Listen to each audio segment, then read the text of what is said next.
Good afternoon, everybody. How are you today? Welcome to the class of literary criticism. And today's lesson, we are going to discuss about literary in introduction itself. So, please enjoy the class. So we can have a very great time to discuss about literary criticisms in this class. So, what do you have to discuss in the last week about the literary as a general?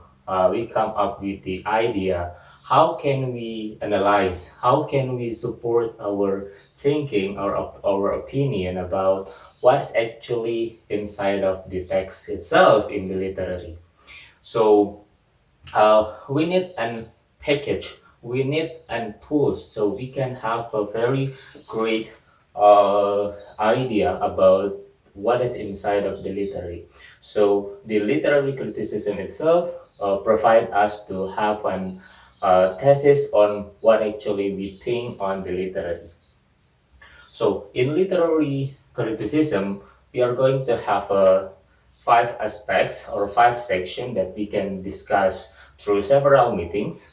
So the first, we are going to discuss about the position of literary criticism itself. And the second one is we are going to have the definition of and the use of literary criticism. And the third is we are going to know about the function of literary criticism. And the four, what is actually activities we are going to do in literary criticism.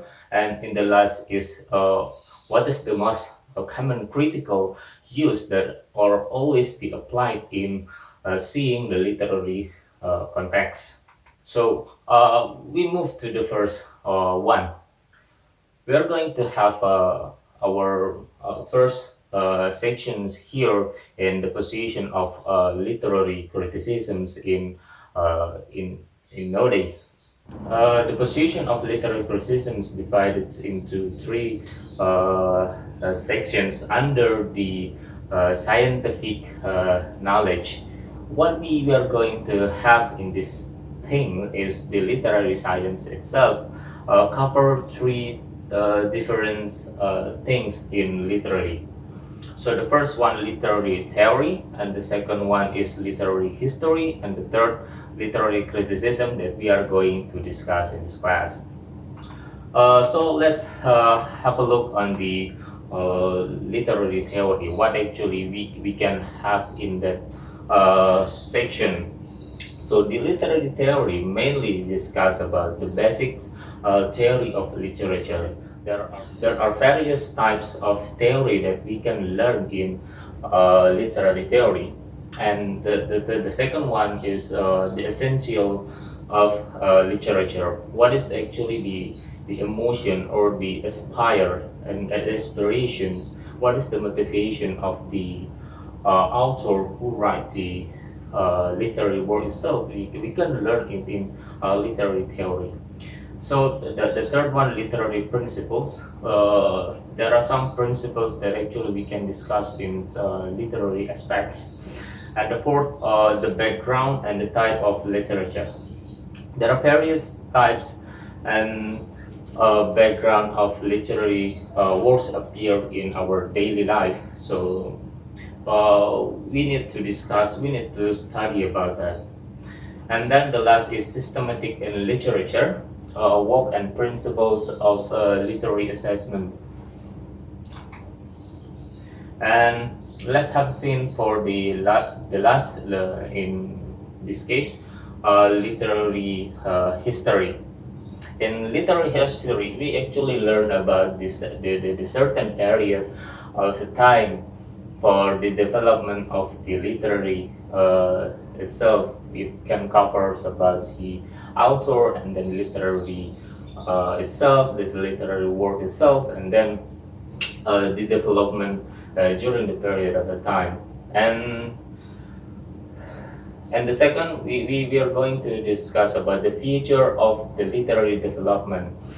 During the period of the time, there are some or various literary development that happening during the time. So in every period, they have some characteristics. So we can have a very detailed information that we can discuss in uh, literary history.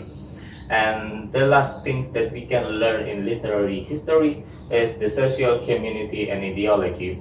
During the period of the time, there are some changes. There are some changes that actually happen in both an author and the literary text.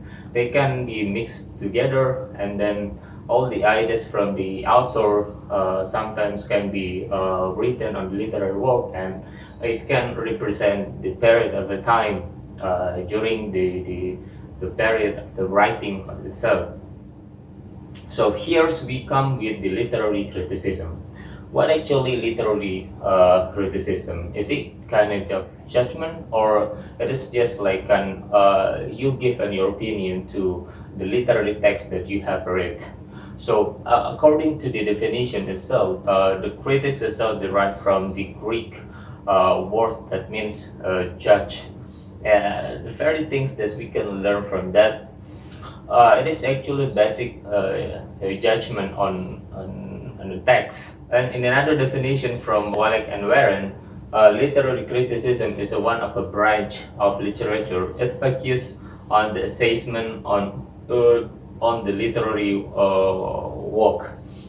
Actually, in this type of definition, the Wallach and Warren try to put the literary criticism as a branch of literature and focus on the assessment on literary work. So we can give like an value to the literary work itself. So we can have a different perspective from seeing the literature. And then the Abrams itself give and descriptions about the literary criticism. According to the Abrams, it deals with the formulation, classification, description, and assessment of the literary works. Actually, it has a similarity from the Warren and Wallach about the literary criticism, but the Abrams include about the classification, formulations, and the description. Actually, it is very basic and fundamental to see about the literary work. We need to give an descriptions, we need to give an formulation, we need to reveal them all. And the last is from the Hudson, the judgment and experts in literary works to analyze, check the internal aspects, and express it. It is a little bit similar with the previous experts giving the description of the literary criticism. As a people who can, as a people who will give an opinion, we need to be supported by the good analysis, and then before that we need to check the internal aspects of the literary work so we can find any specific documented text, documented quotations in the text, so we can support our idea to have an good critics. So people who will read our critics can be open their mind to see about the layer from the literary work itself. Critics doesn't mean that we complain or we disapprove with the literary text. It is not something like that. We criticize the literary criticism to give the detailed information, to give an description more about that. Literary criticism is often referred to as secondary resources. It is not a primary resource. The primary itself is the literary work. Because it is secondary, it is only used for supporting our idea about the novel itself or the other kind of literary work. And usually, the people who use literary criticism and for supporting their idea about what actually they found in the text itself. So everybody can do the critics as long as they have the tools that can they use for applying it in critics itself. But we need to remember that the criticism is used by the reader, not for the author to create their another types of work, but for the author itself, they can use it as a reference. So, in the next project of their literary work, they can use it as a guide maybe for having the best way or the best format of their literary work.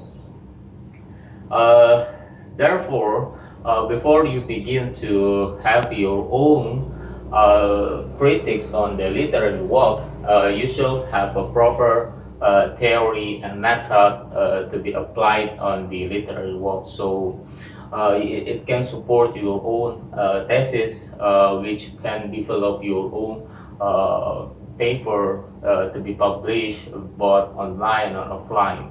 The function of literary criticisms that you are looking for so far by studying this within the text, we need to understand the relation between the author and then the culture and then the other texts outside of the literary text itself.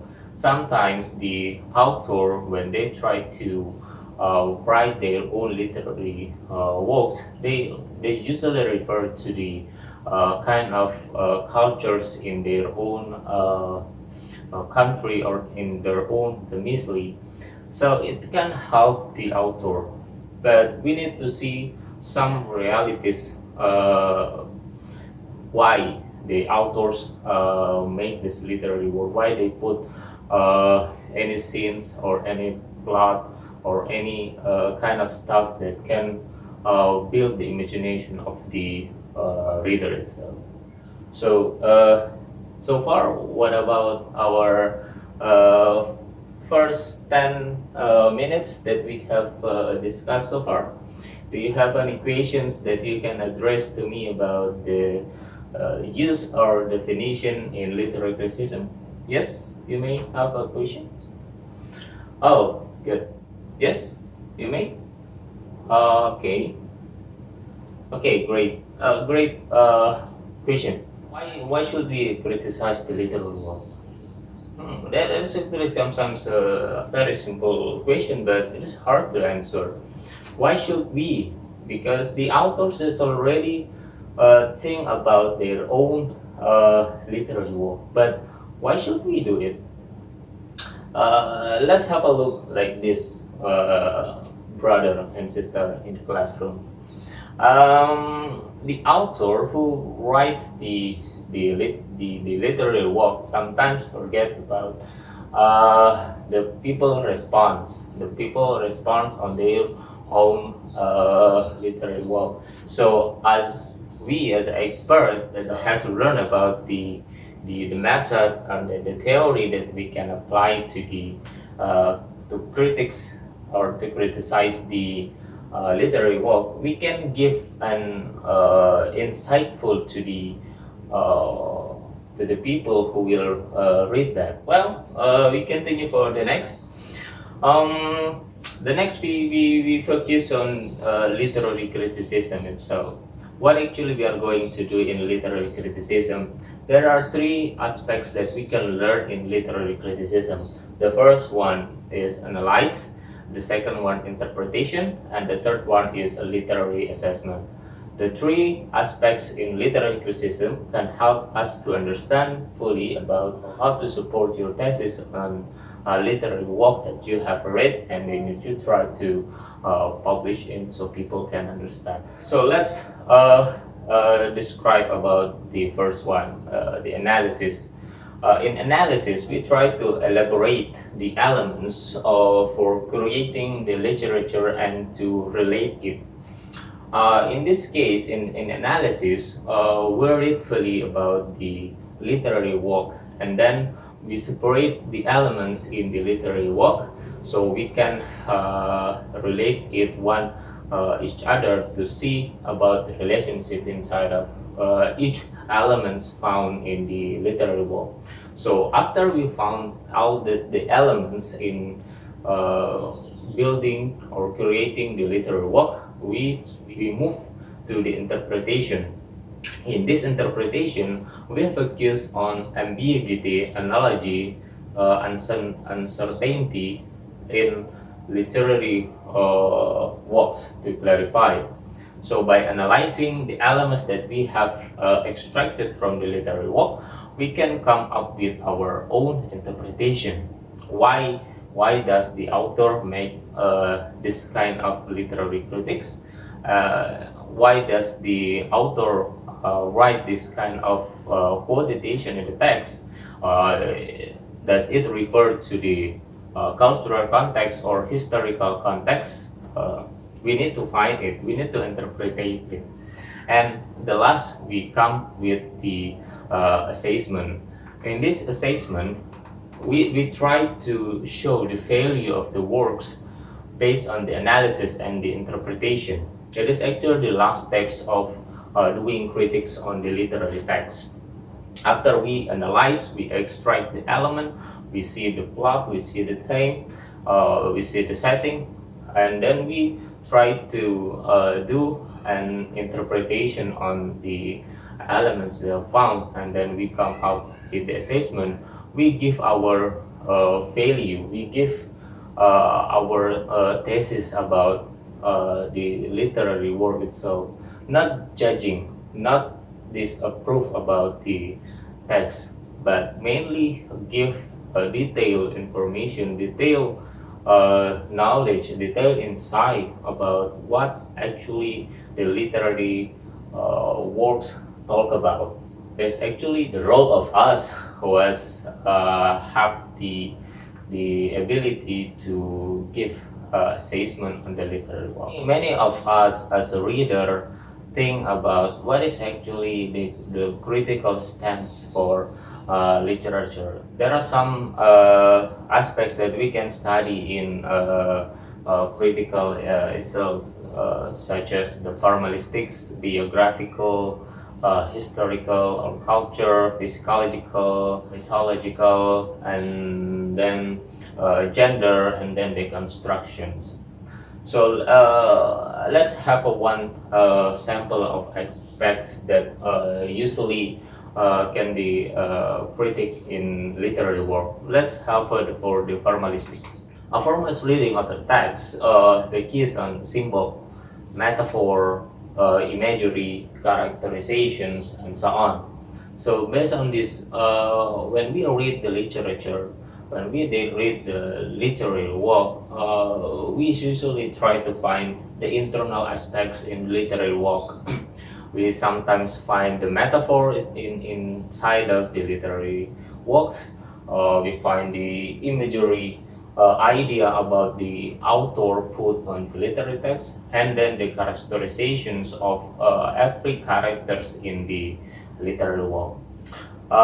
Formalism ignores the author's biography and focus only on the internal on text or the internal of literary elements within the text. So when we use this kind of critics, formalism, we usually avoid to check out the biography of the author, because sometimes affect it can affect to our analysis, because we need to separate between what is in the text and what is the context. In formalism critics, we try to separate them all. We separate between what is in the text and then what is out of the text. And then we need to consider the elements for plot, narrative structure, the style. We need to consider those are for give analysis and then the interpretations. Uh, and actually, it is what actually most often in English literature or in Indonesian literature. That's the way we do for formalist criticism. Uh, do you have any question, by the way, so far? Yes. No more questions? Yeah. Because we have limited by the time, we need to end the session by saying that by giving our critics to the literary work, we can have a very detailed information about what is inside of literary text. I think that is enough for today's lesson. Uh, you can summarize what we have discussed in this session for the next meeting. I hope you can learn something from our discussions today. And I hope you can be very open to deliver your idea about this lesson. Thank you very much. We meet in the next meeting. Bye bye.